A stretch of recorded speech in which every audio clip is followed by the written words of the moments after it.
I had another live earlier on, but I realized that the title was different. Somehow, one of those technical glitches, I suppose, which took over. So I do apologize for that. But look, welcome to this particular live event where we are going to talk about the 5 factors that influence bottom line profits.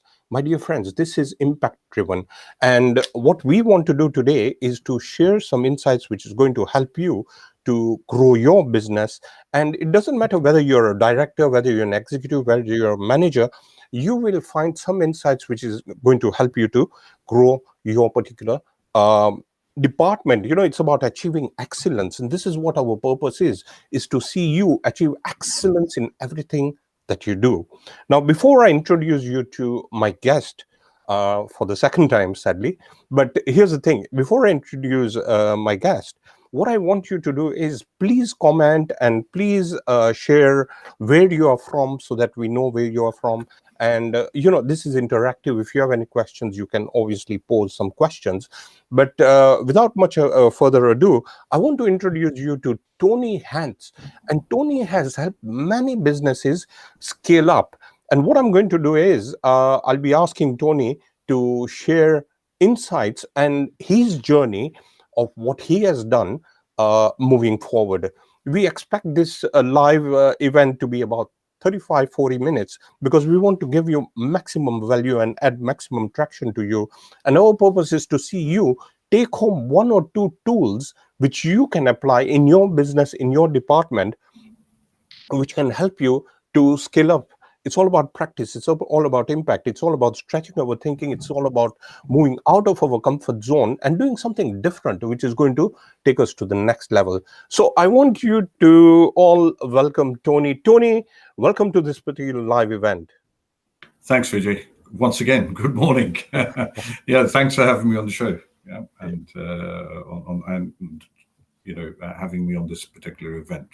Thank you, Tony. And I'll straight away go back to you and ask you to, let the viewers know your journey, what you have done, and some of the turning points, some of the milestones, some of the pain points which you might have witnessed. So, Tony, we would like to know your journey, because your perspective is different from mine or anybody else. Sure. So over to you, Tony. I think you're absolutely right. Everybody's got their own experiences. Business, there's no right way or wrong way of doing business. As you know, people fall into running their companies, based on different circumstances. So as far as my journey is concerned, sort of my business career spans something like 35 years, all in the UK, but I've also in the last sort of 5 or 6 years, I've also been, helping people sort of do business internationally as well, which we'll talk about later on. So my journey is pretty much very old school. Came from a technical background, computer engineering, learned the hard way, then went into operations. So basically touched every different facet of that a business requires, from operations, logistics, technical, and then the natural progression was basically fell into a role of selling, and which I didn't realize at that time, but that was actually what I was doing. So I've actually been in startup situations personally, running my own businesses, and my industries experience in industries where I've actually been involved in startups has been IT, technology, predominantly in the infrastructure and the software development space, outsourcing projects to places like India, and then the construction industry, and again, technical support services around the construction industry, and again, created fantastic onshore offshore models. Many people said that it wouldn't work in the UK, but I proved many people wrong. We made it work, where we actually had an onshore business here in the UK, and we were actually outsourcing a lot of our technical support services to places like India, for example. And the last decade has been predominantly been helping other companies, other businesses, CEOs, as a non-exec, helping turn their businesses around and addressing their pain points, which vary depending on each business. As you know, Vijay, every business is different, and the challenges that come along with those businesses can be different as well. So that's predominantly, in a nutshell, that's where I am today. I help businesses. I work with business owners, understanding what their pain points are, identifying what those pain points are, and then working with them, to address those pain points and fixing those problems and coming up with solutions. Fantastic. Tony, if I may ask, and I want to extend to what you just said, if we were to pick up a common pattern of pain points, I know they vary and there are thousands of them, but here's one thing, is that if you were to pick just 2 or 3 of the pain points, because this is all about, what are the factors which are going to influence bottom line, and I'm sure the challenges and the pain points, those are the triggers which suppress bottom line profits, if you see where I'm coming from. So if you were to share 2 or 3 common pain points, what would these be, Tony, from your perspective, from your experience, and from you helping businesses? Sure. Very, very good question and a very valid point. Look, I have a very, very simple mantra, Vijay, okay, with any business owner, okay. You can have the best systems and the best processes and the best tools in the business, okay? But the whole business, the success of a business starts with the front end, which is sales, right? If you haven't got a purchase order, right, you can have the best processes and the best of everything out there. If you haven't got that paying client, then you've straight away you've got issues there, okay? And obviously you've got fixed costs, you've got overheads. So sales is a critical area that a lot of companies are struggling with, and even more so in this current situation, which I'll elaborate on a little bit later on. The other flip side, the other side of the coin, as far as sales is concerned, a lot of companies have actually got the numbers coming in, so they may have the sales. But the critical thing is, are they sustaining or achieving the margins and the profitability that they actually set out to achieve, right? Which is all sort of dovetails back into their sales strategy. And as we all know, the reason there are, one of the primary reasons that a lot of businesses struggle with their bottom line is because they are not sustaining the margins that they should be. Because it's all about profitability. It's all well doing the revenues, and I always say to people that turnover is vanity, margin is sanity. Okay, so there's a lot of focus on, oh yes, we're going to turn over 5 million this year. Great, what's your bottom line? Because that's the ultimate goal. That's what we actually thrive for, is your margin. And as you know, your sustainability, your growth is going to be all based on, your profitability at the end of the day, which will then either enable you to scale up or not, depending on how profitable you are.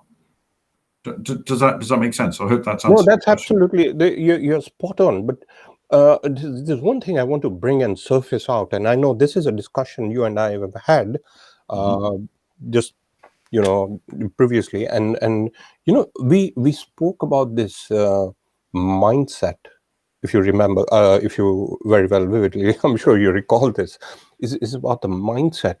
There are 3 aspects which I see play a key role. Number one is, that hubris. It's about, overconfidence. That's one thing that I've realized, and that scenario of know-it-all. The other is obviously, this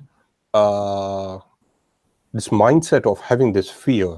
So it's about, and fear stands for false expectation appearing real because of the frustrations they've had in the past.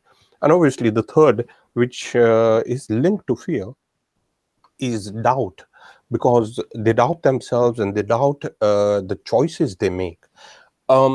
do you want to just expound on what I've said, because this is critical to, for anybody listening here, because these are fundamental critical pointers towards ensuring that a company moves in the right direction. So Tony, do you want to add to this particular aspect? Sure, I sort of echo what you're saying there. We have had this conversation about mindset, and I think just elaborating a bit more, I think the area you and I discussed was a lot of, in my view, having spoken to business owners. And look, we're all human beings at the end of the day, because I've actually been there. The next comment and statement I'm actually going to make is that we all think we know it all as business owners, okay? Because we're just having a very, very open and transparent conversation here. And what I've found with, certainly some of the business owners I've been speaking to here in the UK is that they are hesitant in terms of coming forward, seeking for help. They know they need help, but it's actually, they're almost in a state of denial. Oh, it'll be all right next year. It'll be all right next year. It'll be all right next year. Yeah, and of course, as you know, the reality is it isn't. So that's the big challenge. Firstly, is business owners coming to terms saying, "Okay, I need help," and then most importantly, once they know and they've identified that they need help, is who do they turn to? Whom do they turn to? Right, and basically, and that's a critical one, because obviously, with the internet nowadays, you can Google and you can sort of find individuals and you can find companies out there, and it is a tricky one, and most of my business is all through referrals. Yeah, I've never done many major marketing exercises. Yeah. It's all through word of mouth. You sort of go in and you turn a business around, fix a particular client's problems. And of course, they've got a friend or a colleague who runs another business, and of course, it's all done through word of mouth. So, absolutely agree with all the points that you actually mentioned out there. But it's the first step is always the business owner taking that first step and that action, which is action to call, which is finding somebody to actually help them and finding the right person to actually help them.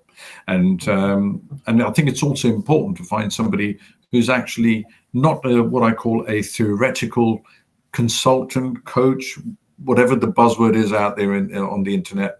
It's somebody who's actually done it, had successes, has had also failures at the same time, which I've had both, and to be able to then share that journey with that person and say, look, the reason I wouldn't do X, Y, and Z is because of the following reasons. Yeah, because I was in a similar situation, and you can actually expand on that. Yeah, does that make sense? Yeah. Yes, absolutely, Tony. In fact, what you have touched on are so many different small points, but these are all triggers which will help have a different perspective and a different understanding to how businesses are running and what some of the moving parts are. There are multiple moving parts, and what you have really touched on is pretty important.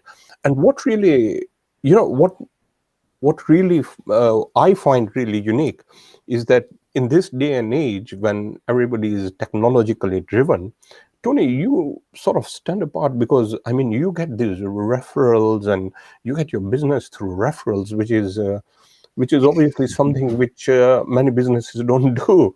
And that is one of the key impact drivers and one of the factors as well. We are sharing 5 factors that influence the bottom line, but I believe that one of the sub-factors is what you spoke about, and that is the referrals. And that's highly commendable, Tony. No, thank you. Well, I think that's the best way to grow a business. Is yes, social media is great, and we can all, do our marketing on the internet, etc. But I think referrals is the most authentic way of actually getting that rubber stamp that people like yourselves and myself are actually doers. Yeah, we roll up our sleeves and we actually get stuck in. It's not just. I certainly don't leave companies away with thick manuals and say, well, these are all the steps you need to take. There you go, off you go. Because, in my opinion, people are no better off than they were previously. Because you've just given them a fix-it Bible, which they've still got to take action, right? So I think I call it the hybrid model, which is basically give the companies and the business owners the tools, and then also show them the path to success. Wow, fantastic! Yes, And work with them, And I guess that's where I have a full team around me as well, because I can't do everything myself. So I've got professionals who actually complement what I actually do, to help my clients. fantastic. Yes, Tony. All right, I'll just shift gears now slightly, and I just want to share these 5 factors that influence bottom line. And please, if you have any comments, if you have any suggestions, any thoughts that you have, or any questions, please post them in the comment box and say hi wherever you are from. Please, we would love to know where you are coming from. So, one of the key factors I want to start with is what I consider to be one of the biggest missing link in my experience coaching and training hundreds of CEOs and directors and executives over these years. And here's one thing that I've noticed is specific point of destination. So what do I mean by specific point of destination? You must have a clearly defined purpose. You may have heard this many times, but I still see this very big in many businesses. Secondly, you must have your vision in place. It could be, that long-term vision that you have, that macro level vision that you have. The third is you need to have your values in place. And the fourth, which is very important, is the specific point of destination. Where exactly do you want to see yourself 3 years from now? Because time spans have changed, and the windows are now getting shorter and shorter, as we know that the global landscape is changing rapidly. So the specific point of destination is a key component of the 5 factors that influence bottom line. Why does this impact bottom line? Is because you get clarity. Clarity is impact. Clarity is power. Clarity is where you will be able to completely articulate the message properly. So, in my opinion, this is the first factor that you must look into. Tony, do you want to add anything to this particular aspect, and perhaps maybe share a journey or an experience you might have seen with a client? Because I have had many clients who got a specific point of destination in place, and the growth has accelerated, and bottom line profits and everything have really bumped up. What's your take, and what's your experience on this? Yeah, I think you made a valid point there, which is your specific point of destination. I think that, and that's basically setting your goals, and basically a line in the stand, basically saying, well, this is where we need to be in 3 years, 5 years. Okay, what I'm finding with a lot of companies is there's severe lack of planning.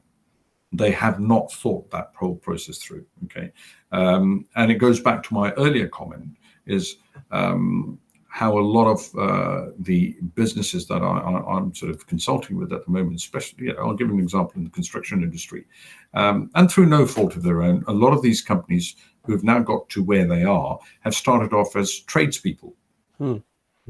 And, and then they've, instead of working for somebody else, 10, 15 years ago, they've said, okay, great, I'm going to start my own business. And then, they've grown organically. They've suddenly become 5, 6, 7, 8 people, and now there's suddenly 10 people. Projects are coming in. However, a lot of their work has been through referrals. There's no strategic approach to the growth of the business, and through no fault of their own, because they're not trained business people. Being a tradesperson is one thing, but having the business knowledge and how to scale or take the business to the next level, is a skill, and you've got to have the expertise in there. So I think strategy, planning is a big issue at the moment, especially in the current market. post-pandemic, because there's big buzzwords been thrown out there by the gurus: business transformation, digital transformation. What does that actually mean to small and medium enterprises? Especially some of the smaller businesses. And it can be quite overwhelming. Because there's an awful lot of information out there, Vijay, as you know, on the internet. So what I basically say to companies is, let's take a step back and let's simplify it. Okay, so it's a question of now bringing the old way of doing business, which is how I grew up, and aligning that with the new way of doing business, because technology, as you quite rightly pointed out, is playing a very, very big part, especially with things like digital transformation. There are a lot of tools available. Cloud technology has taken over. There's fantastic solutions available to companies out there, okay, to implement in order to actually help them achieve their end results and their end goals. So I hope that sort of answers your question. Yes. Thanks, Tony. I mean, those were interesting triggers and insights as well. They are value drivers for anybody who's looking to how they can improve their bottom line. And I just want to shift gears to the second factor, because I'm also conscious about the time. We are in 20 minutes. Sure. So I'll go to the second point, which is, it's good to have your purpose in place. It's good to have your values in place, your vision in place, and your spot in place. But that's not enough. What you need is collective intentions. The problem in many organizations is the CEO, who in many instances is also the business owner, seems to have the vision and everything to himself or herself. And the problem here is not really communicating properly with the rest and being in sync and being on the same page, reading the same sentences, I would put it. That collective intention is where the impact is. The collective intention is where the ignition is. That is where the growth starts. So it's very important to have this in place. And I'll give you a tool for anybody listening. And this is what I apply to my clients, is that every 3 to 6 weeks, depending on the size and complexity of your organization, every 3 to 6 weeks, make sure that you go back to those roots of what your vision is, what your purpose is, what your values are, and what your spot is. Why do I say this? Because it's going to link to the operations, whatever the operational activities are. And with that strong linkage, you'll be able to make effective decisions. You'll be able to, work on your risk factors as well. So this is another key factor which I believe is very important. Tony, over to you. I mean, if you want to add this second point. Absolutely. No, I can add, of course, I can add something onto that. I think the magic word you mentioned there is communication. And I think what I'm finding, again, there's a commonality there, is with clients, they are far removed from the people on the ground, the CEO. And there's a huge disparity, there's a gap, because what's in his or her mind as a CEO or as a business owner has not been communicated effectively to the people, that matter the most, because you're only as good as the people you employ, right? Okay. Yeah, we all rely on our workforces in business. Okay. Without your workforce, you haven't got a business. Okay. So obviously we've got to empower these people. We've got to give them the right tools. And most importantly, the business owners must get the employees buy-in into their vision. And you've got to work, it's got to be a partnership. Yes, I am the CEO of a company. I know that, but I don't need to rub that into everybody's face every morning saying, look, I'm the MD of the business. I'm the CEO of business. It's either my way or the highway, right? It doesn't cut it that way anymore in today's market. So, there's got to be a big buy-in. There's got to be team. There's got to be a team spirit, and you've got to involve all your employees. Yeah, and a lot of businesses will talk about involving the key employees, or the core sort of team. But I sort of have a different view on that, and I like to involve, everybody in the business. It doesn't matter at what sort of part of the business you're in, because I've had people doing some basic tasks in a business come up with some fantastic ideas, and they're sitting there quietly, and then they'll come up with a fantastic sort of suggestion. And sometimes it takes a third person to step back and say, do you know what, that's a very, very solid point there. Yeah. So I think it's important. Communication is very key, very critical, but employee buy-in into that vision, I think, is also very, very important.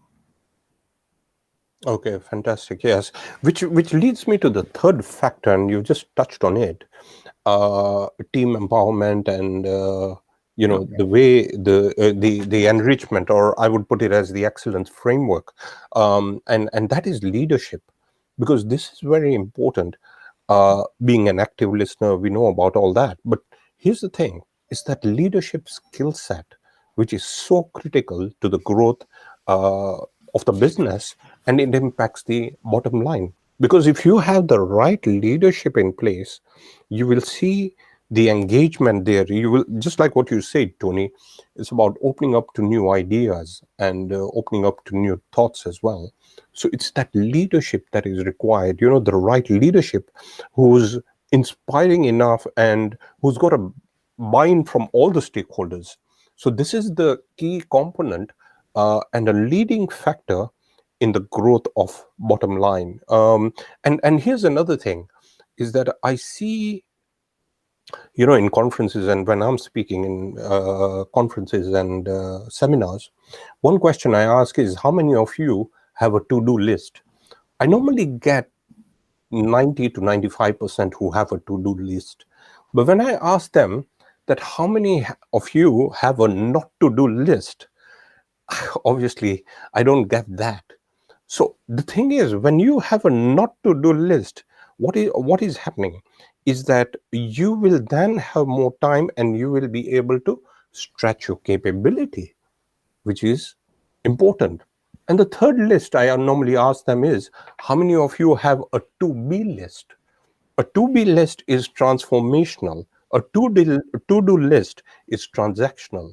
So it's about that transformation itself, which is key in, as any leadership, one of the leadership traits that everybody should have. And this problem of many who are sort of within their comfort zone, or it's just like business as usual. It's about that stagnant mindset, and that flatline mentality, which really hampers the growth of organizations. At this point, I just want to give a shout out to Lloyd Mugambi for being part of this particular show. So thanks to you, Lloyd, for being part of this particular live event. But Tony, do you want to add anything on this leadership aspect? I think it's a very valid point again, Vijay. Leadership's critical, and so then here's the next question: do those business owners have those skills? And that's the crunch question, isn't it? Which goes back to my opening comments. Is basically when my earlier statement is where there's a lot of business owners who are in denial. They sort of know themselves that they haven't actually got the skills, but who do we reach out to for help? Because as a true leader, if you're a business owner, you've got to lead by example. Yes, there's no two ways about it.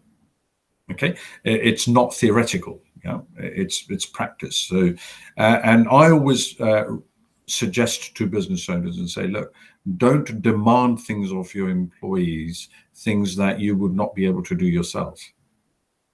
Always put yourself in their position. Yeah, but so turn the roles around the other way around. Because, and are those demands realistic? Yeah, so we all know about SMART goals. Yeah, they've got to be realistic. Yeah, so set the expectations that are realistic from your employees. Yeah, and also going back to the leadership side of things, if you haven't got the skills, then go and get some help, because that's the only way you're going to turn things around. Because otherwise, you're going to have this what I call the hamster mentality. Same old thing. You're on that wheel, same old. Another day, another week, another month. You're doing things exactly the same as they were the previous year.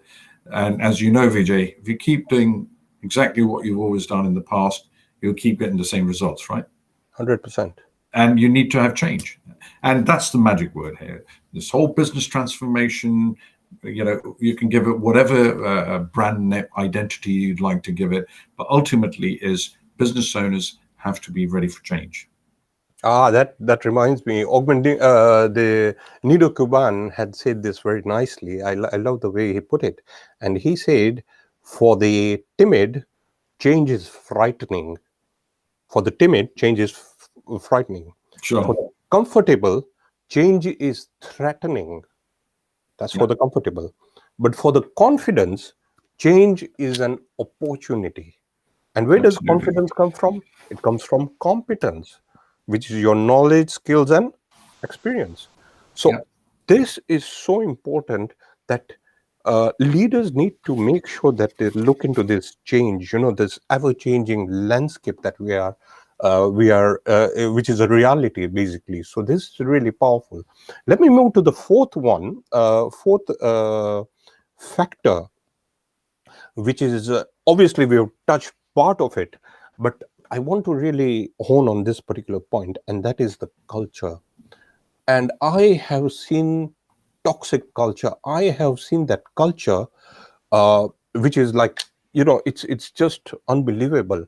I mean, if I were you to ask you, Tony, that finish this sentence: garbage in, garbage out. Yeah, but here's the truth: garbage in, garbage stays. Garbage compounds, garbage grows. And you know why I'm saying this is because what happens in businesses, in some employees or in some businesses, it's that virus. It's a buildup of a virus. One small bad talk or one small bad apple can spoil the other's thinking and mindset as well. And you and I know that 80% is mindset, 20% is skills and tools. And this is why culture plays such a critical role in the growth of organizations. So, number one, you need to make sure that you incentivize your team members properly. You need to be engaged. You need to make sure they are enriched as well. You need to make sure that they are enlightened. You need to make sure there's energy management. We talk about time management, fine. Everybody talks about disciplines and time management and habits, which is fine. What about the energy management? So these are important aspects to the mental health and the stability and the growth of organizations. Tony, do you want to add to what I've just said? I mean, as far as culture is concerned, that plays a critical role. What's your take on that? Yeah, I think when you, it's quite interesting the way you actually sort of put a twist on that analogy: garbage in and garbage stays. Right? There's a lot of companies. There's always a political agenda, as you know. Yeah, politics play a big part in business, I feel. Yeah, because everybody's out there trying to defend their own camp, their own position. It's human nature. Yeah, because this actually, Vijay, is a different, whole specialist area, which is all about the human psyche and human behavior in the workplace, basically. How people behave and interact with other people, and that's what it's all about. Yeah, and again, it has to come from the top. It has to come from good governance, good leadership. In the nicest possible way, sending a message out to everybody that we're not a political organization here. Everybody's got a job to do. They've got a function. They've got a role. We're working as a team, and I think it's the only way to mitigate this garbage in and garbage stays is by the CEOs and the business owners taking the right action, the appropriate action. Mm. Yeah. And again, have they got the tools? It goes back full cycle. Do they know how to deal with that? If they do, great. If they don't, they need to seek help, because as you quite rightly pointed out, if they don't, then that virus is just going to grow and grow and grow and grow and grow. Yeah. And basically, which can pretty much eat into the energy elements of the individuals that because the workplace before COVID, everybody was running at 110 miles an hour, trying to do whatever they did, to keep the bosses happy. All of a sudden, the brakes were applied. People started working from home. And that's when a lot of people then suddenly realized, well, hang on a second, I can do things differently. I can work smarter. Some people have found new talent within themselves, which they didn't realize when they were in a work environment. Because now, obviously, we're working remotely on their own. All of a sudden, they've found newfound confidence in themselves. Yeah. Whereas with this garbage in, garbage stays mentality, the toxicity within the business, they were probably suppressed. Does that make sense? Yeah. So there's a lot of facets to it, and it's quite interesting. And of course, now the biggest challenge out there, certainly in the UK, is employers are now finding it very difficult to get the employees to come back into the office, because a lot of them are now comfortable working from home, right? Because they've found a new way of working. Yeah, and they're in a happy space. So and that's a different conversation altogether. Yeah. Yes. I think we're going to have definitely we'll have another dialogue on that particular aspect, Absolutely. because I've got so many stories on that one as well, and what really come out of it. I mean, that's definitely some experiences. I think I'm sure you and we can share with the audience. Now, let me move to the last point. Obviously, this all culminates to this one last point, which is very important. I mean, by the way, there are many other factors, but we wanted to choose these 5 factors which we believe are going to help you to add traction and help you to add to the bottom line, in the quickest manner we could help you with. And the 5th one, which has helped many businesses, from what Tony and I have coached and consulted, is the 80-20%, the 80-20 principle. Now, everybody hears about the 80-20 principle, but here's the thing, and this is what I normally ask, is that, and this is true for myself as well, and many whom I've spoken to, I normally ask them that, go into your wardrobe and figure out what are the common clothes you keep on wearing. And you will note that there is this particular trend of wearing 20% of the clothes, 80% are just there, So my point here is that work on the 20%, which is the leverage to the 80%, hyper focus. Amazon, take an example of Amazon. They hyper focus on the customer and client behavior. They already know way ahead with artificial intelligence and with digitization. They already have the data to know exactly, in some shape or form, they are in your mind. They know exactly when you're going to order what and all that. So it's going to a different reality altogether. The point I'm trying to raise here, work on your focus, laser sharp focus on the leverage drivers. So pick up on what really matters in your business. So, and your highest leverage, by the way, is the people. We have already touched on the culture, and we have spoken about the toxicity out there in many organizations. Your highest leverage is your people itself. But work on that 80%, which is going to really help you to drive growth. And in many instances, that is where there are many gaps from what I've noticed. So now there are patches. So you got the sales and revenue. We've got sales and revenue. We get the operational efficiencies itself. We got the assets as well, which are working. So you got your return on assets as well.